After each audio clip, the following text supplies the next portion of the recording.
Thank you, Mr. President, for honoring my husband in such a profound and meaningful way. And thank you for making this event a priority amid the peace process in the Middle East. Thank you.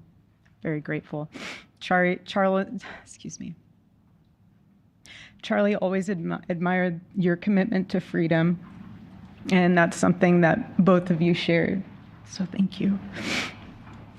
Your support of our family and the work that Charlie devoted his life to will be something I cherish forever. So thank you. To our gracious First Lady in her office for making this event possible. Thank you as well. It's beautiful.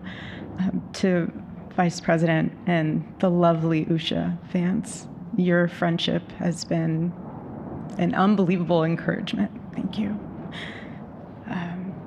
And to all our friends and family that are here and watching from all around the world, thank you for loving us. Thank you for praying for us and for believing in what Charlie believed in. And to our Turning Point USA staff and the Charlie Kirk Show staff, we love you more than you could ever know. And to the Turning Point USA chapters that are watching all across America right now, you are the heartbeat of this future and of this movement. Everything that Charlie built, you guys are the legacy holders of that. You are living proof that his mission did not die with him. It lives through you. And Charlie always said the next generation will decide whether freedom endures. And because of you, I know that freedom will endure. It will.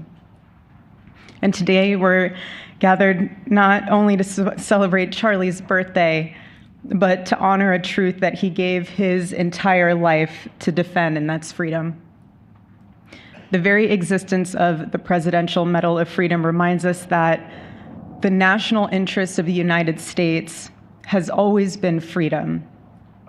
Our founders etched it into the preamble of our Constitution, and those words are not relics on parchment.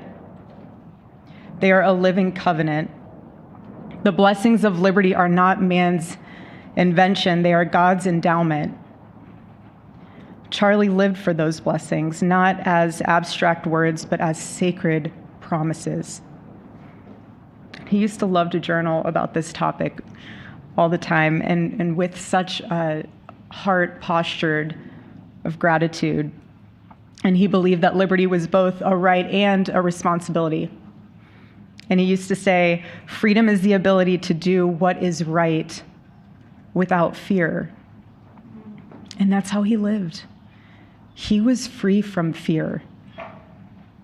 He was free from compromise, free from anything that could enslave his soul. His name, Charles, literally means free man. And that's exactly who my husband was. He was a free man. And from the time I met him, sitting across from him, being interviewed on politics and philosophy and theology, anything that Charlie loved, any topic he loved,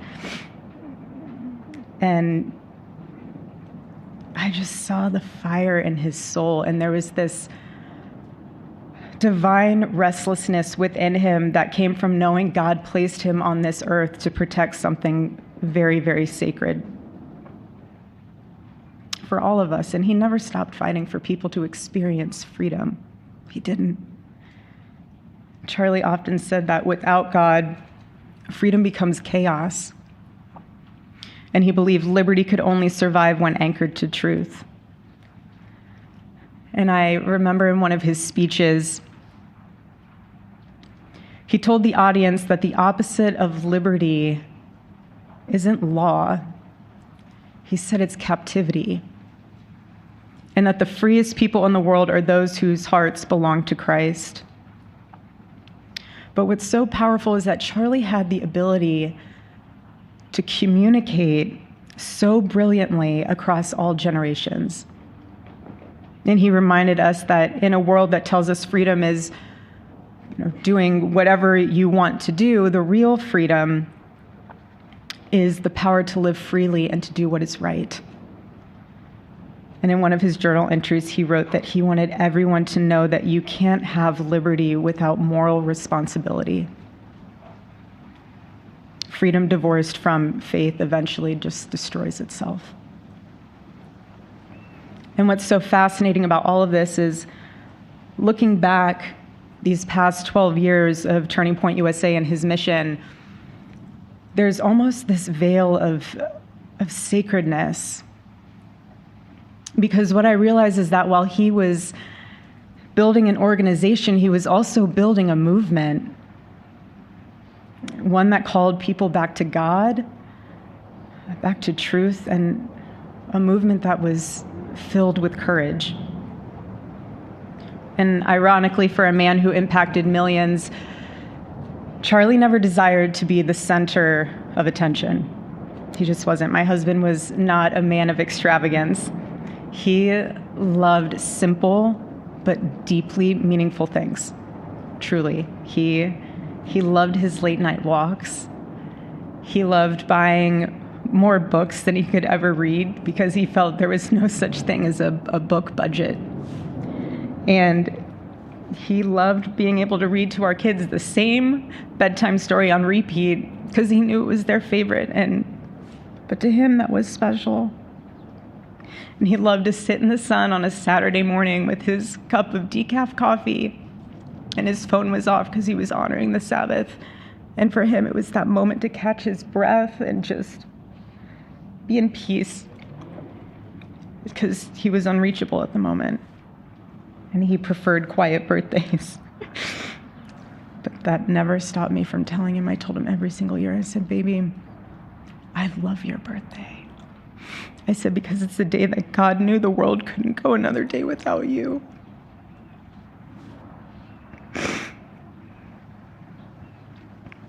And so the rhythm of our usual birthday celebration for him was mint ice cream, mint chocolate chip ice cream. He only had it twice a year, on his birthday and 4th of July.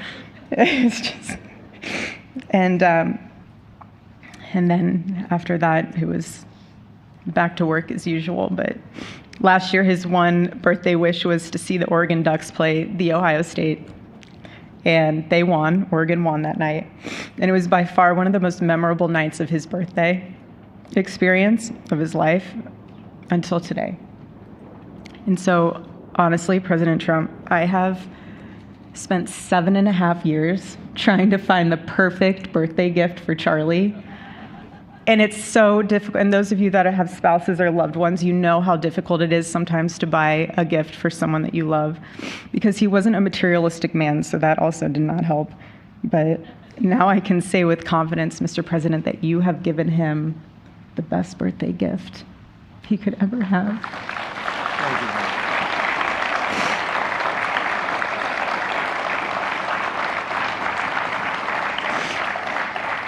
It's such an honor and the recognition of a life lived for defending freedom. And that's what Charlie fought for until his last breath. And it was written across his chest in those final moments on one of his simple t-shirts that always carried a message, and this one bearing a single word, freedom. That was the banner over his life, and that shirt was a declaration. The same declaration he made in every speech, every campus visit, every time he shared the gospel at a church, every sleepless night that he would spend praying for the youth of this nation and planning for the future of our country, and just impressing upon them that when we defend liberty, we defend the soul of our nation. My husband never told anyone what to say. He never did. He never told anyone what to say. He would just encourage them to think. He would encourage them to think outside of the traditional political labels. He would want them to think in a way that was anchored in wisdom and truth. But he would never tell anyone what to say. Charlie wasn't content to simply admire freedom. He wanted to multiply it. He wanted to multiply freedom. He wanted young people to taste it and to understand it and defend it. He wanted them to see that liberty isn't self-indulgence, it's self-governance under God. He wanted them to see that. And every day I'd see him getting ready for work. He'd put on his cross necklace, he'd put his ring on his finger. And the boldness in his demeanor was always fearlessness. He wasn't afraid. He was never afraid. In his daily actions, whether in office or on campus or at a church, it was always without fear. That was his creed. That is how he lived out every single day. He didn't fear being slandered. He did not. He didn't fear losing friends, I can tell you that. He didn't. He didn't care. He stood for truth and stood for freedom, and he did not, everything else was just noise to him. And it's because his confidence in Christ was absolute. That's why. There was no limit to what he would have sacrificed to defend freedom for all. And if the moment had come, he probably would have run for president, but not out of ambition. He would only have done it if that was something that he believed that his country needed from a servant's heart standpoint. And Charlie lived only 31 short years. No, he's 32, but on this side of heaven, but he lived. He lived every single second he lived. He filled every single day with purpose, and he fought for truth when it was unpopular. And he stood for God when it was costly, but that's what we're called to do. Surprisingly enough, he did pray for his enemies, which is very hard, but he did. He did. He did. No one else, I mean, I saw him do it. No, he never did it in front of anyone else, but I can attest to that. But he also loved people when it was inconvenient. And he ran his race with endurance, and he kept the faith. And now he wears the crown of a righteous martyr. And for me and for our children, the truth really steadies our grief, because heaven gained what earth could no longer contain. A free man made fully free. And to all watching, this is not a ceremony. This is a commissioning. And my message is simple. I want you to be the embodiment of this medal. I do. I want you to free yourself from fear. I want you to stand courageously in the truth. Listen for the still, small voice of God. And remember that while freedom is inherited in this country, each of us must be intentional stewards every single day. God began a mighty work through my husband, and I intend to see it through. And the torch is in our hands now. It's in mine, it's in yours, it's in all of yours. It's in all the students with Turning Point USA.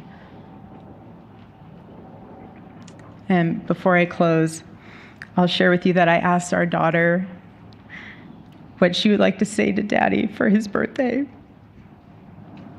Excuse me.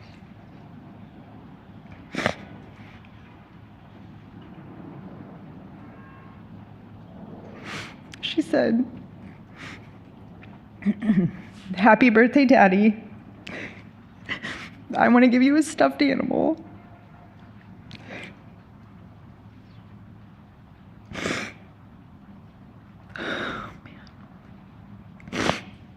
I want you to eat a cupcake with ice cream, and I want you to go have a birthday surprise. I love you," is what she said. And while our son is precious, he can't yet speak, in classic Kirk family fashion, his actions spoke louder than his words, and his gift to you, Charlie, and myself for that matter, was deciding to become the man of the house and be fully potty trained at 16 months. But Charlie, baby, I know that you're celebrating in heaven today, but gosh, I miss you. We miss you, and we love you, and we promise we'll make you proud, and Charlie's life was proof that freedom is not a theory, it's a testimony. He showed us that liberty begins not in the halls of power, but in the man of a heart surrendered to God. And so today, as we honor Charlie with this incredible Presidential Medal of Freedom on his birthday, I stand here with tears and just a humbled heart and spirit, because his story reminds us all that to live free is the greatest gift, but to die free is the greatest victory. Happy birthday, my Charlie. Happy Freedom Day. God bless